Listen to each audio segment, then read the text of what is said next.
Now, Max Darcy, good morning to you. How are you doing? Morning. We're here to talk about a survey that Liberty Insurance have done around the launch of Women in Sport, the next chapter in Croke Park. It turns out that Irish people are actually interested in watching women's sport and in going to it, and they're doing it in bigger numbers than the UK. But it also turns out that there's quite a bit of room for growth in this. And that's kind of the most interesting thing I took from the top line of the survey yesterday.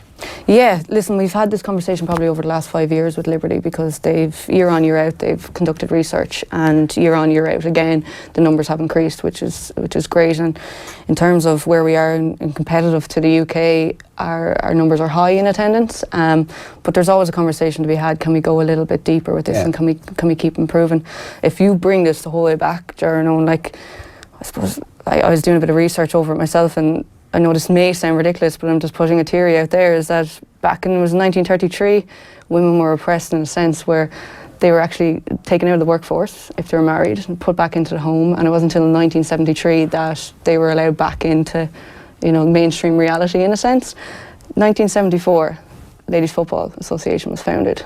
45 years later, we have the biggest attendance for a sporting event, female sporting event in Europe. That we've come a long way in terms of where women in society and then women in sport have come to. In terms of viewership figures, attendance figures, it really comes back to getting that exposure and having that awareness and informing the general public of the sports available to women. I think that's kind of the most interesting part about this for me, is like diagnosing women's sport as something that is actually really young and saying this is its own thing, as opposed to the constant bullshit comparisons with, well, this is the men's game, this is the men's sport, and these are the figures that the men's team are getting. It's completely pointless. Yeah, it's chalk and cheese. We're not as progressed because we haven't had it in society, full stop. So we kind of have to take a helicopter view here in a sense, and we've come a long way. Now the Camogie Association, on the other hand, has been in existence 130 years. So we do feel as well that we've a lot of work to do there, but I don't know if you've heard about the news that the memorandum has come out within the last week that there's now going to be joined up thinking, and that's going to be huge for women in the game, where we have shared resources and shared levels of expertise and facilities. What does the memorandum mean in practice? Because obviously there's been years of negotiations and talk, and just to flesh this out for people, the idea, the GAA does not include the Camogie Association and Ladies Gaelic Football as it stands at the minute. And there has been a thought over the last half decade or so that it would be a good idea for the three bodies to come together under the umbrella of the GAA, essentially. One family, one community element, So what does it mean on a practical level if the memorandum actually takes hold and works for clubs and for kids going to play GAA? What difference does it make? I suppose there's two elements. There's the administrative side of it, and now this is my understanding as a player. It'd be administration and then the development of the game on the ground. So on the development of the game on the ground, you'd hope that we'd get a substantial financial backing in terms of coaching development and grassroots through the schools, and that we get the same level of expertise as coaching right the way up through underage into our teenage, and hopefully that will keep girls in sport at the teenage level, because we see a significant drop off. That were the stats that we researched last year. So hopefully that will progress, I suppose, girls staying in sport, and even if it's not GAA, it's just in sport, staying active. For your mental and physical health. And then administratively, you'd hope that the men's county boards, for instance, that the women's county boards, as much of expertise that we have, that we can always keep learning and growing and develop. And if we can learn off their structures, tidy everything in together, what we have is then a format where we'd have joint fixtures at county level, at the inter-county, and hopefully this will funnel down to grassroots and clubs, is that we have an idea where we could play before the men, play after the men, whatever the case may be, but our game is being exposed to a greater audience. Thereafter that, you'd hope that we'd have shared resources and shared facilities. So, the buzzword of centre of excellence is around the country is always there, but do all women's teams have access into that? We don't know. In Wexford we do, and we're very thankful for it. So now I suppose it would be in writing that we could possibly have access to that at a given time that we need it. So sharing that resource, sharing the gym resource, that if there's a gym located within that facility that we've access to that, so that will bring on our own skill development as well. Sharing in terms of nutrition, all these levels of expertise that we'll be exposed to that, hopefully, like that we've not been exposed to before. Yeah. How important is it that the Camogie Association doesn't get, I suppose, too institutionalised within the GAA? Because when you look at certain things like championship structures, even the hurling championship have moved essentially in line with the Camogie championship, and I know you've spoken about this to a certain extent, that playing Camogie games on the same day as hurling championship games is now possible because the formats are close to identical almost at this point. And I guess that's kind of a good sign of the independent thinking that goes on in the Camogie Association, and maintaining that is key as well. Like, of course, the funding and the exposure are very, very important, but having your own autonomy is also relatively important as well. Yeah, I agree. But it's great to see men were learning from women over the last couple of years with the change in format. If you look at the Division 1A and B in hurling anyway, and Division 1 in Camogie in the league systems, there's only 1 or 2 teams within Camogie. I think it's Meath is the only exception, that we're all the same counties. So, like, ideally, I'd love the idea if we had a complete structure where we all funnel in and play relative teams at the men's and the women's game. That would be excellent. Yeah. But there has to be a lot of joint up thinking for that to happen. This is a new step. Like, I've been advocating the collaborative thinking between men and women's organisations probably really since within the last 5 years anyway, because I can see a mass difference. So I've been advocating this, and all of a sudden, you know, they've come out in the last 2 weeks and said this is something that we're going to pursue. So we have to start the conversation somewhere. Yeah. If we were to change in line with the structure and the fixtures for the men's game, I think that would be a positive move. But that's my viewpoint on it anyway. The point about 73, 74, there's a lot of old thinking to be chiseled away within organisations. Like, you still hear stories of like senior women's teams being put to back pitches because the minors have a training session, and you still hear stories of like the facilities in clubs around the country that the showers aren't turned on for the women, they're never hot. And you actually hear it at inter-county level as well. Yeah, and I've witnessed this only about 6 weeks ago that happened as well. But I don't think it's done intentionally. I think it's just an unsubconscious thinking, is that the girls aren't included in our organisation, and we've never had a responsibility to be ethically or morally reliant on them. For example, like, until this memorandum is signed, the GA can actually smoke out both women's organisations, close the front gate and say, you're not coming in on our pitches, you're not coming in to use our changing room, you're not coming into facilities, and they've every right to do so. So until that is put in writing that we've access across the board, only that's when we can improve our own standards within the game. Yeah, okay. So that thinking gets wiped out, or there's no excuse for it anymore if it's coming from the top down. Yeah, if it's because it feels like a lot of stuff comes from the bottom up as well. Like, you go to training sessions for the nurseries, and like, in a weird way, I don't know about the whole separating the boys and girls at 4, 5, 6 and 7. I always feel like they should play together up until 9 or 10 when it becomes impossible for them to play together. Yeah. That kind of freaks me out a little bit. I don't really know why as a country we do that, but we do that, and that seems to be the tradition. And it seems like it's kind of almost we're still separate organisations eventually, so there's no point in getting them together at some point. I don't know about you when you were playing younger. Like, did you have girls on your team when? Is that a no? Tommy says up to under 14. Up to under 14, yeah. So we would have played against teams that were actually mixed. They would have beaten us. Like, we weren't great, to be honest, but. So for me, I would have played with the boys up until under 11, under 12. And I probably only recognised that I was different until it was May 1999. Ryan Giggs took off his shirt celebrating the goal winner in the FA Cup semi-final replay. And I wanted to emulate that. So I went out to the schoolyard the following week and was like, right, this is my moment to shine. Down the wing, cut on in, nice slide pass into the bottom of the net. Obviously, the only girl playing on the team. I was just out kicking about, like. Went to take the shirt off, did the whole thing, and then realised, this isn't right, quite possibly. This is not good. I was playing with the men's hurling team at the time, and then, confirmation came, and I realised, okay. Yeah, it's different. We must go our separate ways now, But I learned a lot from playing with the men, and I think that's where my skill development came on when I was younger. Yeah, but I also think that the lads benefited from it too. Like, this isn't just a one-way street where we're, you're injecting the women's game in to give it some kind of fake boost. It's like men and women interact better when they spend time together, as opposed to being separate. And Yeah, yeah. Men and women together are great. Yeah. Would it be fair to say that, I suppose, from Martins all the way up to Wexford, it'll be a fairly progressive environment anyway? Just, I'm basing that solely on success, given the success you had at inter-county camogie level, and I guess maybe if that was the case at Martins as well, obviously manifesting itself in your first camogie county title last year. Yeah, in first ever. Yeah, so we had 9 cups on the table with our dinner dance or whatever over Christmas. So yeah, it was great, and just from having open thinking, we would kind of share pitches regularly with the guys. There would be shared dressing rooms nearly to an extent. Like, it's just a very open doors policy, and that comes from the top down as well with our chairperson. It feels to me like the biggest area of growth is also making sure that women feel comfortable watching sport. That there's like I think it was only 30% of women in the survey said that they're actually interested in sport, which doesn't really tally with worldwide figures. Like at earlier stages, I think that research in the States shows that if men and women are given equal exposure to sport, they show an equal level of interest in it. Yeah, the women's soccer over there is a prime example. Is that the US soccer women's team probably has more of a followership and is probably more marketable because of their success, and people get behind them more because they've had more resources put into them than other countries. Like, it's huge parallels to that of the women's soccer team here in Ireland.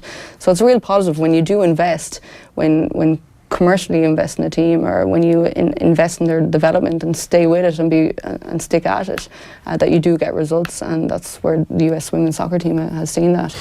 But But back to kind of our own game, and we do get a lot of that question, is that why aren't women supporting women in a sense? And it's maybe down to the fact that it's just changing that consumer behaviour a little bit. Is that, yes, we do see a lot of women at men's games, but at the same time we need to maybe push the two games together and say, you know, there is equal skill level here in the women's games, and it's as entertaining. Or if it you know, with the women's games, for example,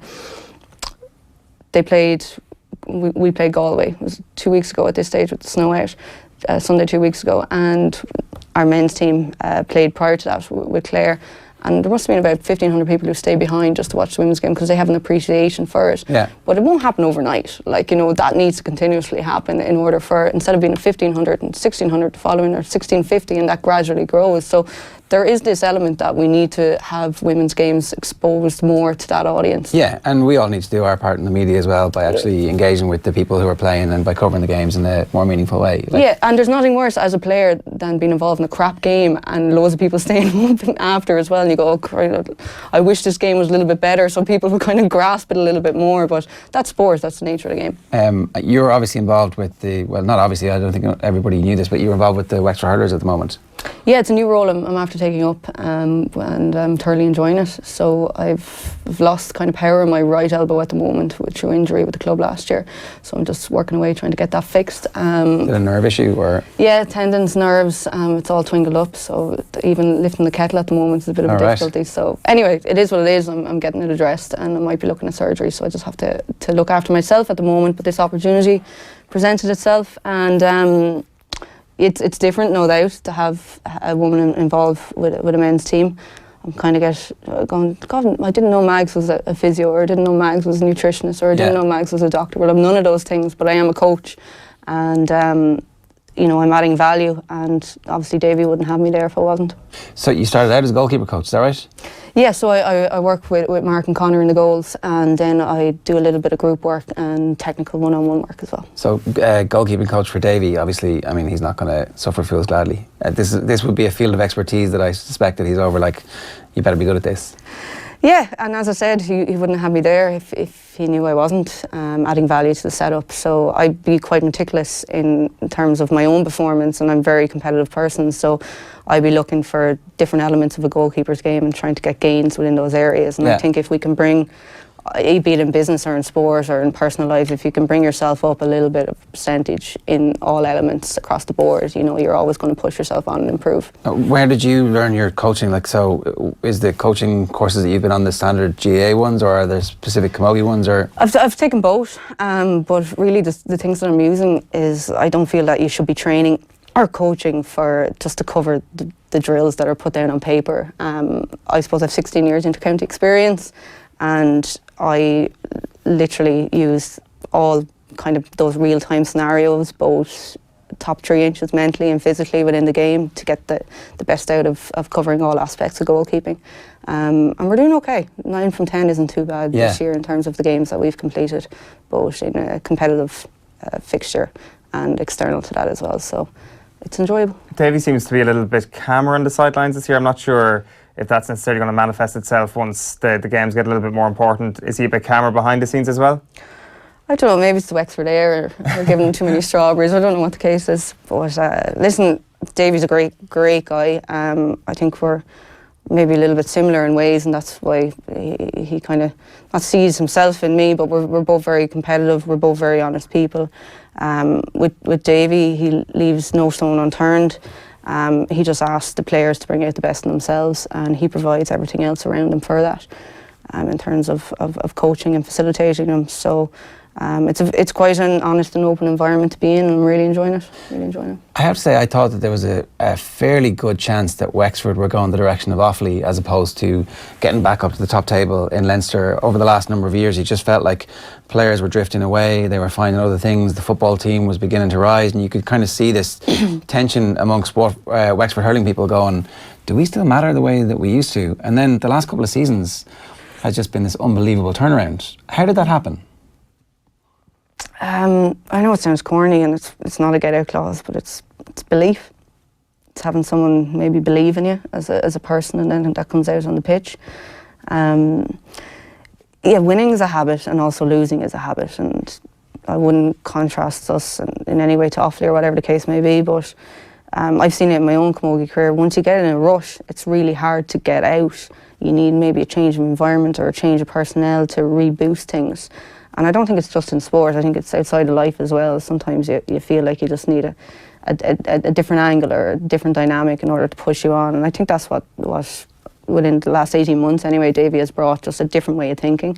And maybe that's affected the players' confidence in a way. Yeah, I mean, 60,000 at the Leinster final. Okay, so the performance doesn't match the level of expectation, but that's a life-changing moment for a lot of people, right? Yeah, but like, when's the last time we've competed at a Leinster final? Rewind back to 2004 when Brian dropped to his knees in the goal when, you know, Jacob got that last-minute goal. Like, that was a fantastic moment for Wexford sport. And we're very passionate about our hurling down in Wexford. We're a very traditional county. And that overflows into the camogie game as well, Ger. So it's good to be back there. There's a real buzz about Wexford. You know, it's you're kind of going down, and it's a topic of conversation, and it's a great place to be at the moment. Yeah, I was going to say, it must be unbelievably exciting to be a Wexford hurling fan at the moment. Yeah, and you know, we're kind of in an unknown hemisphere, but you know, we're just working hard. The lads are working hard and just pushing on. Is the buzz replicated with the camogie side? Because I was watching the True Blues documentary last week, and there's obviously that moment where the Wexford people are fairly bullish ahead of that Dublin All-Ireland quarter-final last year. I don't agree on that now. Don't be throwing me under any bus. Well, I suppose you weren't actually playing in that game, were you? You were off all last summer. So, are you actually going back in with Wexford Camogie this year, or what's the plan? It's the injury pending, I suppose. Yeah, and that's pretty much the black and white of it. Martin Carey has now taken the reins, and he's a very positive, open guy, very straightforward, and I really like that about him. I met with him at the top of the year and just told him my scenario, and he said, "Listen, the door is always open." And I said, "That's great, but if I'm going back in, I want to work for it." Like, so I really have to see how this like, if I can't hold a hurl, I'm no good to a team, and I'm not going to go back in there just for my ego, just to say I'm Wexford Camogie's number one. Like, if I'm no good to anyone, like, it's no good to the team, and it's no good to Wexford. And so this is why an opportunity has come up in the other realm of coaching, and I've taken it. But Martin comes from great stock in Kilkenny. His brother's obviously DJ, and his sister's Katrina, who I would have followed as well because she played international hockey. I would have I kind of looked up to her in a sense when I was younger. So he's brought in, again, like I said earlier, it's just a change of dynamic, a change of energy, and the girls have really come out of themselves this year in this year's league campaign. Now, unfortunately, we lost to Galway, and that was the decisive factor in order to get into the semi-final. We're in a very tough group with Galway and Cork this year. So they have progressed on to the semi-final. On the other side then, you have Limerick, who've made strides this year within the league campaign. Dublin would have felt that, you know, a little bit disappointed and vindicated that they didn't push on further after their success in the championship. So it's going to be a very positive semi-final. So you've Galway, Cork, Limerick and Kilkenny.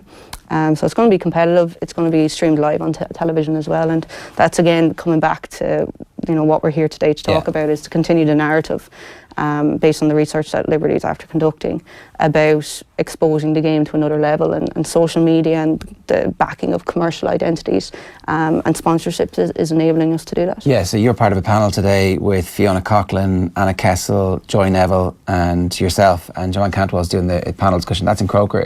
Can people rock up this afternoon? Sure. Okay. Yeah. Give us a call. We'll check that out. We'll check that out and see if it's okay, if it's open to the public, or if it's. I mean, yeah, we'll definitely confirm that in a couple of minutes. Sorry for landing you. I'll have traffic control outside. That's the type of stuff that I'm supposed to actually know before I actually ask them. But look, I think this is... the findings of the report can be sourced online. It's International Women's Day on Thursday, so this is just a precursor for the event on Thursday, Ger. But this research actually over the last number of years has really helped to remind people that we need to change our thinking and that we need to be agents of change in this, as opposed to going, somebody else going to fix this problem, because they won't. It sculpts the conversation, and it just pushes it forward with hard facts. And in terms, we're not doing too bad in terms to our counterparts over in the UK about the attendance levels and the viewership figures. It's just, again, it's not going to happen overnight. We just need to start continuing the narrative, start continuing the conversation and kick on. Nice, great stuff. Right. Thanks very much for joining us. Thanks, Ger. Thanks.